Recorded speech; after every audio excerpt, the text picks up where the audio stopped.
जय हिंद साथियों, स्वागत करता हूं आपके अपने परिवार इंडियन बीआरडी क्लासेस में और उम्मीद करता हूं कि आप सभी लोग अच्छे होंगे। जैसा कि आपको पता है कि डेली 6 बजे मैं आपके लिए एक शानदार सेशन लेकर आता हूं और उस सेशन में हम कवर कर रहे हैं मेंसुरेशन का 3D लेक्चर। और 3D में हमारा चल रहा है क्या चीज़, शंकु यानी कि कोण। आज हम शंकु की कहानी को सीखेंगे। आपने बचपन में शंकु पढ़ा होगा, लेकिन वहाँ पर जो चीज़ें छूट गई थी आज यहाँ पूरा बेसिक से लेकर एडवांस तक के सारे कॉन्सेप्ट आपके क्लियर हो जाएंगे। तो मैं चाहूँगा कि आप इस सेशन को प्यारे भाई और बहनों के पास और जहाँ तक आपसे हो सके आप शेयर कर दीजिए, ताकि सभी विद्यार्थी हमसे कॉपी और पेन लेके जल्द से जल्द जुड़ जाएं और इस क्लास का शानदार तरीके से बेनिफिट उठा सके। आप लोग जानते हैं कि मेंसुरेशन एक एडवांस टॉपिक है। जो भी वनडे एग्जाम में एडवांस मैथ पूछी जाती है, यहाँ से प्रश्न हमेशा आते ही आते हैं, तो आप इसको छोड़ नहीं सकते। चलिएगा सेशन को शुरू करते हैं और हेडिंग लिख लीजिएगा, शंकु यानी कि कोण।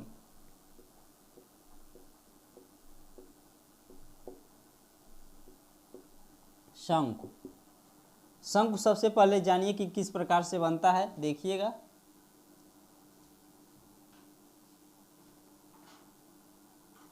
यह हमारा एक शंकु है। आपने देखा होगा, या फिर होली के दिन में क्या होता है कि एक टोपी मिलती है, जो टोपी लोग पहनते हैं वह शंकु के आकार की होती है। या फिर आपने मार्केट में गया होगा तो मूंगफली खरीदा होगा, और जो मूंगफली दिया जाता है तो वह भी एक शंकु के आकार का होता है।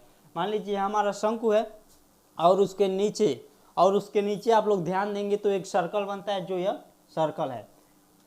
सर्कल बन रहा है तो इसका एक सेंटर होगा, और सेंटर से यहाँ तक की जो दूरी है वह रेडियस कहलाएगी, यानी कि त्रिज्या, जिसे हम आर से रिप्रेजेंट करते हैं।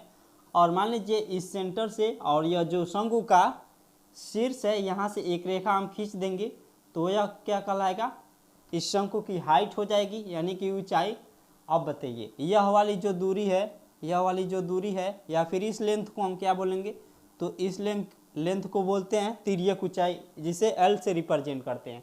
यहाँ पर लिख लीजिएगा L इक्वल टू तिर्यक ऊंचाई,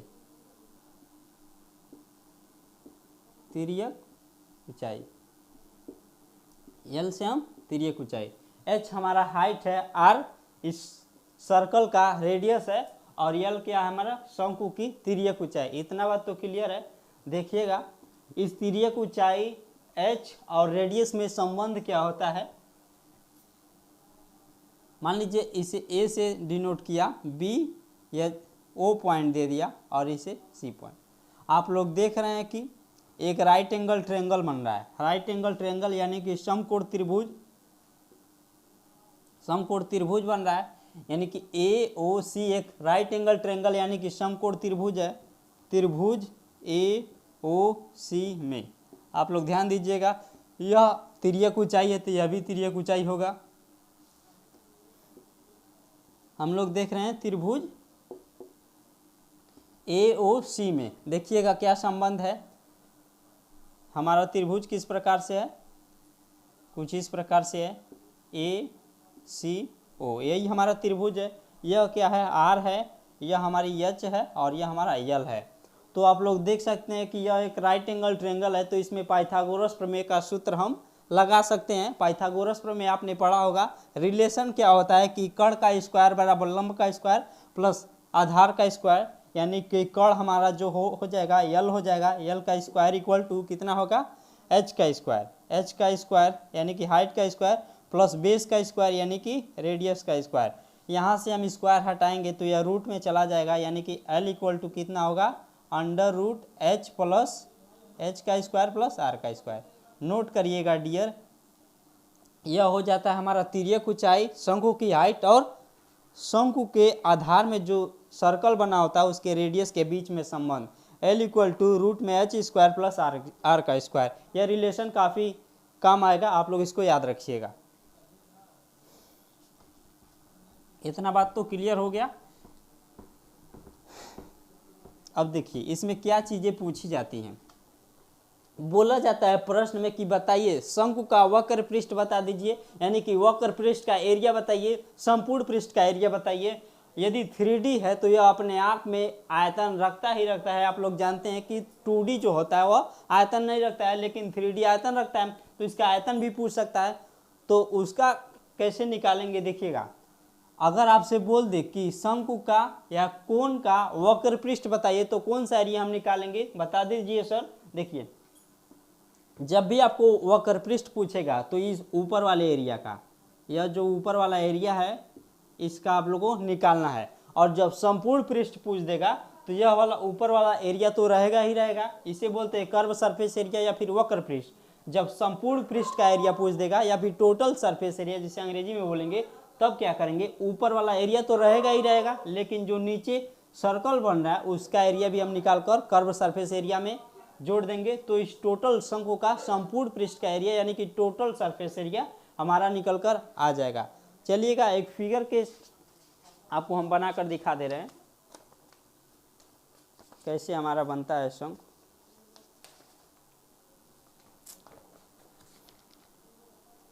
जैसे मान लीजिए इसको हम शंकु थोड़ा सा बनाते हैं शंकु के आकार का। जैसे मान लीजिए हमारा शंकु है, आपको कहेगा कि शंकु का वक्र पृष्ठ का एरिया बताइए। वक्र पृष्ठ का एरिया बताइए। सबसे पहले इसको ध्यान से देख लीजिए। नीचे थोड़ा सा कागज निकल गया है, लेकिन नीचे समझिएगा कि एक शंकु के आकार सर्कल बनेगा। आपने टोपी देखा होगा जो होली के दिन में पहना जाता है, तो इसमें एकदम गोल रहता है। जब भी आपको कह देगा कि वक्र पृष्ठ का एरिया बताइए तो इस ऊपर वाले का एरिया आपको निकालना होता है। और जब बोल देगा कि बताइए कि संपूर्ण पृष्ठ का एरिया बताइए तो ऊपर वाले का एरिया तो निकालना ही निकालना होता है, लेकिन जो नीचे सर्कल बनता है उसका एरिया भी निकाल देंगे और इसके कर्व सरफेस एरिया में जोड़ देंगे, या फिर इसका एरिया ऊपर वाले का एरिया और आधार का एरिया निकाल कर हम जोड़ देंगे तो वह हो जाता है हमारा संपूर्ण पृष्ठ का एरिया। उम्मीद करता हूँ कितना बात समझे होंगे। चलिएगा सबसे पहले हम निकालना सीखते हैं कि शंकु का वक्र पृष्ठ यानी कि ऊपर वाले का एरिया कैसे फाइंड आउट करेंगे। ध्यान दीजिएगा डियर, आप लोग इस सेशन को जहाँ तक हो सके आप शेयर करिए और लाइक भी करिए यदि पसंद आए तो। अगर ना पसंद आए तो डिसलाइक जरूर करिएगा। वक्र पृष्ठ का एरिया, वक्र पृष्ठ का एरिया का या क्षेत्रफल का है। एरिया क्या होगा, ऊपर वाले का जब एरिया वक्र पृष्ठ का एरिया आपको पूछ देगा तो सूत्र लगाना है पाई आर यल। अब इस सूत्र का डिराइव मत पूछिएगा क्योंकि डिराइव आपको जानना नहीं है, डायरेक्ट आप फार्मूला याद रखिए कि जब भी वक्र पृष्ठ पूछेगा तो हम पाई आर यल लगाएंगे और यल की वैल्यू कहाँ से लिखेंगे, यल की वैल्यू साइड में लिख दे रहा हूँ। एल की वैल्यू हमारा होता है, अभी निकाले थे, एच का स्क्वायर प्लस आर का स्क्वायर, तो इसलिए एल काम आता है यहाँ पर। अब हम इसको बोलते हैं सी एस ए यानी कि कर्व सरफेस एरिया। अब बात करते हैं इस शंकु का संपूर्ण पृष्ठ का एरिया यानी कि टोटल सरफेस एरिया की बात करेंगे। संपूर्ण पृष्ठ, संपूर्ण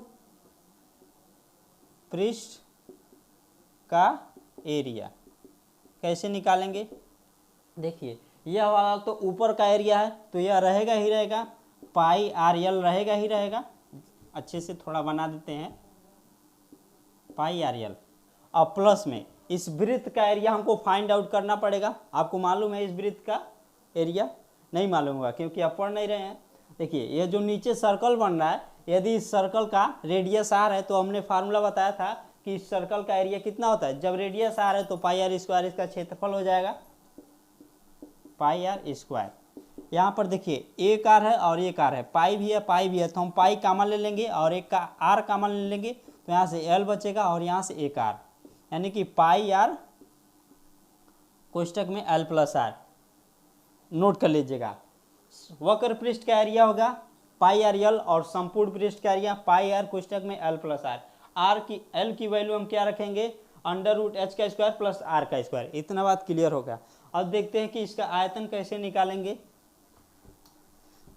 आयतन की हम बात करते हैं, आप लोग वीडियो को शेयर कर दीजिएगा। आयतन,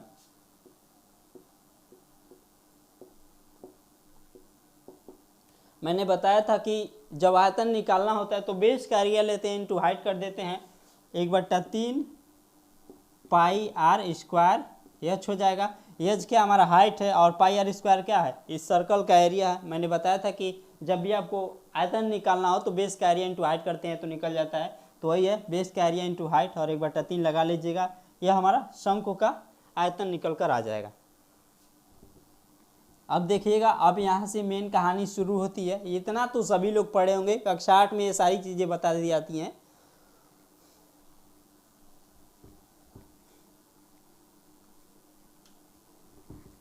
अब ध्यान दीजिएगा, अब हमारा मेन मुद्दा शुरू होता है। इतना तो बेसिक था। जैसे मान लीजिए हमारे पास एक राइट एंगल ट्रायंगल है। क्या है? राइट एंगल ट्रायंगल, यानी कि समकोण त्रिभुज है। समकोण त्रिभुज है। इसे हमने ए पॉइंट मान दिया, इसे बी पॉइंट और इसे सी पॉइंट। आप लोग जानते हैं कि ए के सामने वाली भुजा ए लेते हैं, सी के सामने वाली भुजा सी और बी के सामने वाली भुजा बी लेते हैं। अगर मान लीजिए इसको मैं आधार मानकर और इस आधार के सापेक्ष इसको मैं घुमा दूं, मतलब कक्को कोला तो आप लोग देखा होगा बचपन में। क्या होता है कि कक्को कोला की जो शीशी होती है उसको छेद कर लोग ऐसे घुमाते हैं, तो उसी सेम समझिएगा वही है। इसको मैं पकड़कर इसको मैं घुमाऊंगा, ऐसे करके घुमाऊंगा, तो यह वाला पॉइंट जो आएगा यहाँ पर चला आ जाएगा। इसको पकड़ा रहूँगा और यहाँ से ऐसे घुमाऊंगा तो यह वाला पॉइंट उठकर यहाँ पर आ जाएगा और ऐसे घूमेगा तो एक शंकु का निर्माण करेगा और नीचे जब शंकु का निर्माण करेगा तो एक सर्कल बनेगा ही बनेगा। यानी कि देखिएगा, जब इसको मैं आधार को पकड़कर इस लंब को घुमाता हूँ आधार के सापेक्ष तो कैसी आकृति बनेगी। ध्यान दीजिएगा डियर, यह हमारा मूल वाला जो राइट एंगल ट्रायंगल है वो है, ए था, बी है और सी है। सी ये भुजा ए है और यह सी और यह बी। अगर मैं बी सी को आधार मानकर घुमाया हूँ तो यह वाला पॉइंट टूटकर यहाँ पर आया होगा। यह वाला पॉइंट तो कुछ ऐसे बना होगा, फिगर ऐसे बना होगा। यह वाला पॉइंट यहाँ पर उठकर आ जा रहा है, तो मान लीजिए हमने ए डैश ले लिया और ऐसे बनेगा तो जरूर न जरूर जब शंकु का निर्माण हो रहा है तो एक सर्कल बन जाएगा। आप लोग कल्पना करिएगा, एक सर्कल बनेगा ही बनेगा। अब मैं पूछ दूं कि बताइए इस शंकु की हाइट कितनी होगी। सारा चीज़ें मैं पूछ सकता हूँ। इस शंकु की हाइट कितनी होगी, वक्र पृष्ठ कितना होगा, सारा चीज़ें मैं पूछ सकता हूँ। लेकिन ध्यान दीजिएगा, आप में से कुछ ऐसे विद्यार्थी होंगे जो मेंसुरेशन पहली बार पढ़ रहे होंगे और इनको यह ज़्यादा समझ में नहीं आएगा। लेकिन ध्यान दीजिए, यदि आप रेगुलर बेसिस पर क्लास देखते हैं तो सारा चीज़ें आपको अच्छे से क्लियर हो जाएंगी। देखिएगा, जब मैं प्रश्न इस पर कराऊंगा, अभी तुरंत मैं एक प्रश्न कराऊंगा तो आपको ज़्यादा से ज़्यादा क्लियर होगा। इसका वक्र पृष्ठ निकालने के लिए बोल दूंगा, वक्र पृष्ठ का एरिया बताइए, तो आप अभी नहीं निकाल सकते। लेकिन अगला प्रश्न देखिएगा,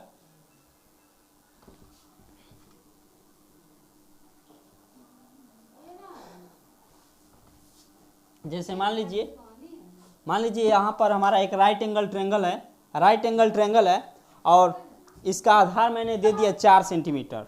आधार मैंने मान लिया 4 सेंटीमीटर और लंब 3 सेंटीमीटर।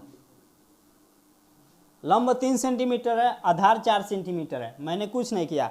आप में मतलब प्रश्न दिया होगा कि मान लीजिए कोई राइट एंगल ट्रायंगल है जिसका आधार 4 सेंटीमीटर और लंब 3 सेंटीमीटर है, तो इसको आधार के सापेक्ष घुमाने पर जो हमारा शंकु का निर्माण होता है, आप उसका वक्र पृष्ठ का एरिया बता दीजिए। मान लीजिए यही प्रश्न कर दे तो कैसे निकालेंगे। देखिएगा, इसको मैं आधार के सापेक्ष इस लंब को घुमाऊंगा तो शंकु हमारा कुछ इस प्रकार से बनेगा। ए पॉइंट, बी और सी, यह हमारा 4 सेंटीमीटर है और यह 3 सेंटीमीटर है। इसको मैं घुमाऊंगा आधार के सापेक्ष तो यह पॉइंट यहाँ पर आ जाएगा। इसको ए डैश मान लिया। अब देखिए एक शंकु भी बनेगा। शंकु तो बन रहा है, प्रश्न में बोलेगा ही बोलेगा। अब इसका मतलब संपूर्ण पृष्ठ का एरिया पूछ सकता है आपसे, कर्व सरफेस एरिया यानी कि शंकु का वक्र पृष्ठ का एरिया पूछ सकता है। सारा चीज़ें यहाँ से हमको मान लीजिए निकालना है, तो कैसे निकालेंगे। अब देखिए, कर्व सरफेस एरिया यानी कि वक्र पृष्ठ का एरिया निकालना होगा तो कैसे निकालेंगे। आप लोग सूत्र जानते हैं कि पाई आर इंटू एल होता है। पाई आर इंटू एल होता है। हमको इस आर की वैल्यू कितनी है, जब एक शंकु बन रहा है और यह शंकु का जो निचला पार्ट है वह एक सर्कल है, यह मूल सेंटर है, इस सर्कल का सेंटर है, तो यहाँ से लेकर यहाँ तक की जो दूरी होगी वही हमारा रेडियस कहलाएगा। और रेडियस की वैल्यू कितना यहाँ से निकल कर आ जा रही है 3। यहाँ से कितना निकल कर आ गई है, आप लोग देख सकते हैं कि रेडियस की वैल्यू 3 आ गई। आर की वैल्यू तो हमको मिल चुका है, अब एल की वैल्यू चाहिए, एल की वैल्यू चाहिए। और देखिए यहाँ से लेकर यहाँ जो तक की जो लंबाई है वो हमारा हाइट हो जाएगा, यानी कि 4 हाइट की तरह काम करने लगेगा। और हमको तिर्यक ऊंचाई यानी कि स्लेंट हाइट चाहिए। इसकी वैल्यू अगर मिल गया तो हम इस फार्मूले में रख कर कर्व सरफेस एरिया यानी कि इस शंकु का वक्र पृष्ठ का क्षेत्रफल हम काफ़ी आसानी से निकाल सकते हैं। तो कैसे निकालेंगे, आप लोग देख रहे हैं पाइथागोरस प्रमेय हम लगाएंगे तो यह ट्रिपलेट्स है, डायरेक्ट भी कर सकते हैं। यदि 3 है और ये 4 है तो यह डायरेक्ट 5 हो जाएगा ट्रिपलेट्स के हिसाब से। या फिर आप में से नहीं समझ रहे होंगे तो यही वाला फार्मूला लगा लीजिएगा, एल का स्क्वायर बराबर एच का स्क्वायर प्लस आर का स्क्वायर। एच की जगह हम 3 रखेंगे और आर की जगह हम 4 रखेंगे तो 25 हो जाएगा। और 25 का एल की वैल्यू कितनी हो जाएगी, 5 हो जाएगी। इसलिए मैंने डायरेक्ट लगा दिया कि एल की वैल्यू कितनी हो जाएगी, 25। यह हमारा स्लेंट हाइट हो जाएगा 5। एल की वैल्यू आ गई, एल की वैल्यू आ गई। अब रख दीजिए पाई की वैल्यू 22/7 रखिए और ना रखिए डायरेक्ट लिखिए। आर की वैल्यू कितनी है, आर की वैल्यू 3 हो जाएगा और एल की वैल्यू कितनी है 5, बराबर कितना हो गया 15 पाई। यानी कि कर्व सरफेस एरिया हमारा निकल कर आ गया 15 पाई। अब बात करते हैं टोटल सरफेस एरिया की, तो आप लोग निकाल सकते हैं। आयतन की भी बात करूं तो भी निकाल सकते हैं, यानी कि सारा चीज क्लियर हो चुका होगा।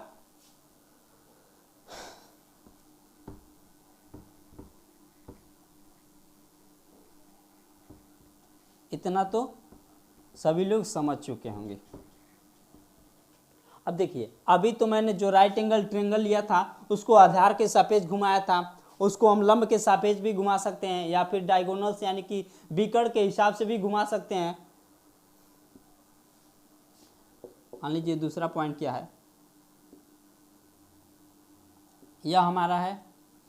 अगर मैं मान लीजिए इसे ए दे दिया, इसे बी और इसे सी, अभी मैंने आधार के सापेक्ष घुमाया था, अब लंब को पकड़कर मैं इसको घुमा दूंगा तो यह वाला पॉइंट यहाँ पर आ जाएगा। यह हाइट की तरह काम करने लगेगा और यह हमारा रेडियस की तरह काम करने लगेगा। चलिए बता दे रहा हूँ उसको भी। यदि मैं लंब के सापेक्ष इसको घुमाऊंगा तो यह वाला पॉइंट यहाँ पर आ जाएगा सी। जैसे समझिए यह वाला फिगर सबसे पहले आपको दिया रहेगा ए, बी और सी। ए के सामने की भुजा ए, सी के सामने की भुजा सी और बी के सामने की भुजा बी हो जाएगी। और कहेगा कि मान लीजिए इसको लंब के सापेक्ष यदि हम इस राइट एंगल ट्रायंगल को घुमाते हैं तो उसके द्वारा बने हुए शंकु का रेडियस बताइए, हाइट बताइए, स्लेंट हाइट बताइए, सारा चीज़ आपसे पूछ सकता है। तो इसको जब घुमाएंगे इस लंब के सापेक्ष, लंब को हम ऐसे पकड़ लेंगे और इसको घुमाएंगे तो यह वाला जो पॉइंट होगा यहाँ पर उठकर चला आएगा, जिसको मैंने यहाँ पर लिखा है। और मान लीजिए नीचे हमारा एक सर्कल बनेगा, सर्कल बनेगा। अब देखिए बी और सी की कितनी वैल्यू है, ए और बी की वैल्यू कितनी है सी, और ए और सी की वैल्यू कितनी है बी। तो बी और सी जो हमारा है वह रेडियस की तरह काम करेगा क्योंकि यह सर्कल का सेंटर है। तो बी और सी यानी कि जो रेडियस हो जाएगा, रेडियस हमारा ए हो जाएगा, हाइट हमारा यहाँ से लेके यहाँ तक की जो दूरी है यानी कि हाइट हमारा हो जाएगा सी, और एल की वैल्यू कितनी हो जाएगी बी। तो इस प्रकार से आप लोग निकाल सकते हैं। उम्मीद करता हूँ कितना बात सभी लोग समझे होंगे। अब डायगोनल्स की बात करें, मान लीजिए यही हमारा राइट एंगल ट्रायंगल है, कहेगा कि आप कर्ण को सापेक्ष मानकर घुमा दे तो यह वाला पॉइंट उठकर यहाँ पर आ जाएगा और बीच में एक, उसको भी दिखा दे रहे हैं बनाकर।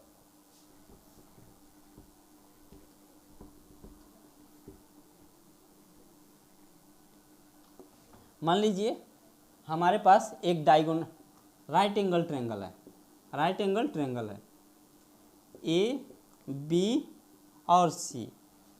ये हो गया सी, ए और बी। यदि मैं इसको पकड़कर इसको घुमा दूंगा तो कैसे फिगर बनेगा, ध्यान दीजिएगा।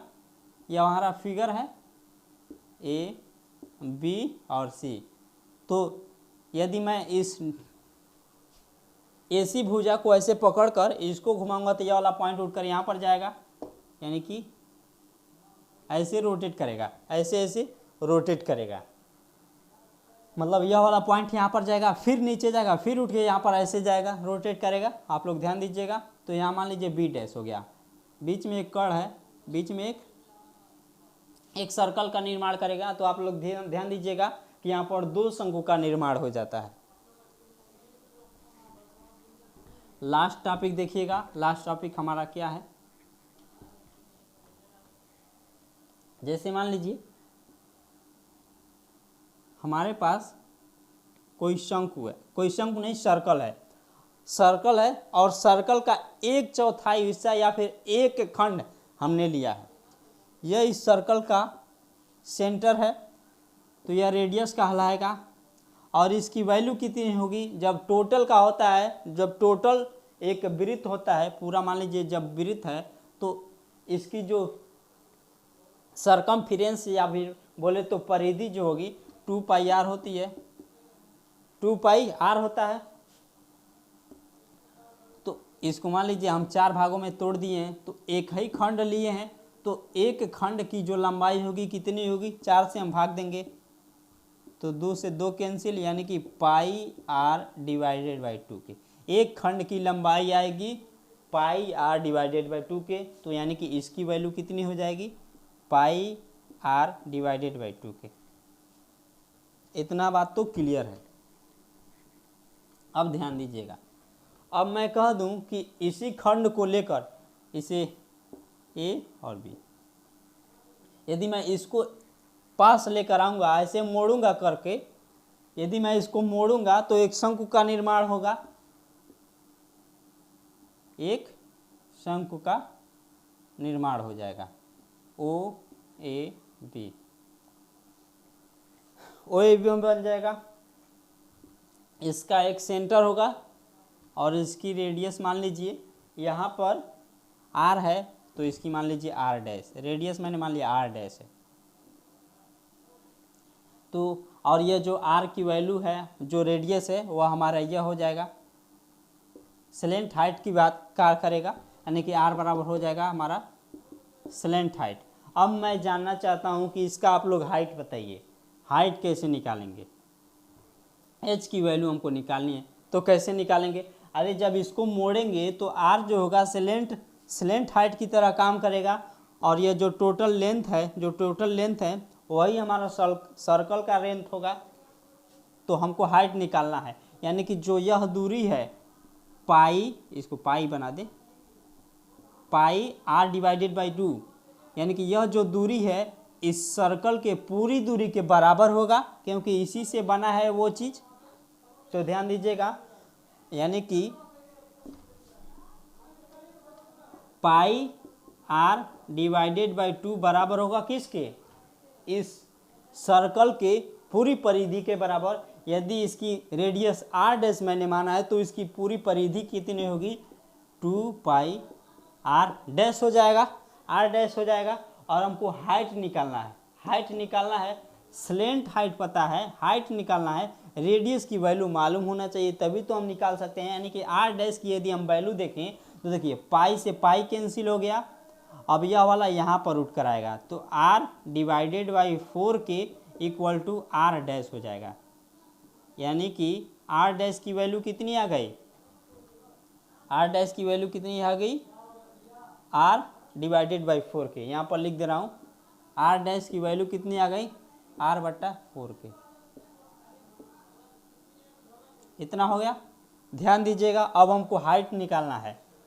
यहाँ से फार्मूला होता है L का स्क्वायर बराबर H का स्क्वायर प्लस R का स्क्वायर, इतना होता है। R का स्क्वायर हम नहीं लिखेंगे क्योंकि यहाँ पर R डैश है, तो R डैश का स्क्वायर लिख देंगे। अब हमको हाइट निकालना है, हाइट निकालना है तो इसको यहाँ पर पक्षांतर करेंगे, तो H का स्क्वायर बराबर कितना हो जाएगा, L का स्क्वायर माइनस R डैश का स्क्वायर। H का स्क्वायर बराबर L की वैल्यू कितनी है, L की वैल्यू कितनी है, R बराबर L, यानी कि L की जगह हम R रख सकते हैं, R का स्क्वायर हो जाएगा माइनस R डैश की वैल्यू कितनी है, R डैश की वैल्यू R/4 है, यानी कि R का स्क्वायर करेंगे तो R का स्क्वायर, और 4 का स्क्वायर करेंगे तो 16 हो जाएगा, बट्टे में 16 हो जाएगा। अब देखिए एच का स्क्वायर बराबर 16r² में से 1r² घटाएंगे, यह भी हमारा आ रही है। 16r² में से 1r² घटाएंगे तो कितना होगा 15r²। 15r² डिवाइडेड बाई 16 के इतना हो जाएगा। जब हम रूट हटाएंगे तो h अंडर रूट कितना होगा 15r² डिवाइडेड बाई 16 के। अब देखिए r भी बाहर निकल कर आ जाएगा और 16 है तो यह भी 4 हो जाएगा और रूट में हो जाएगा 15, यानी कि हाइट कितना हो जाएगी उसका r/4 अंडर रूट 15 के हो जाएगा। तो इतना बात तो सभी लोग जान चुके होंगे कि हाइट हमारा निकल कर आ गया 15 नहीं r डिवाइडेड बाई 4 इंटू 15 के रूट में। तो सभी चीज़ें क्लियर हो चुकी होंगी।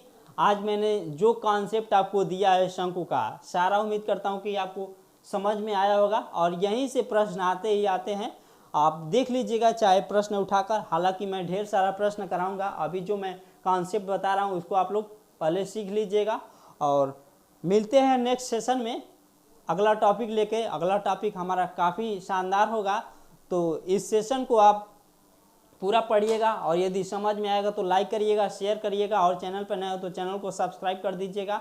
मिलते हैं नेक्स्ट सेशन में, तब तक के लिए जय हिंद, वंदे मातरम, धन्यवाद।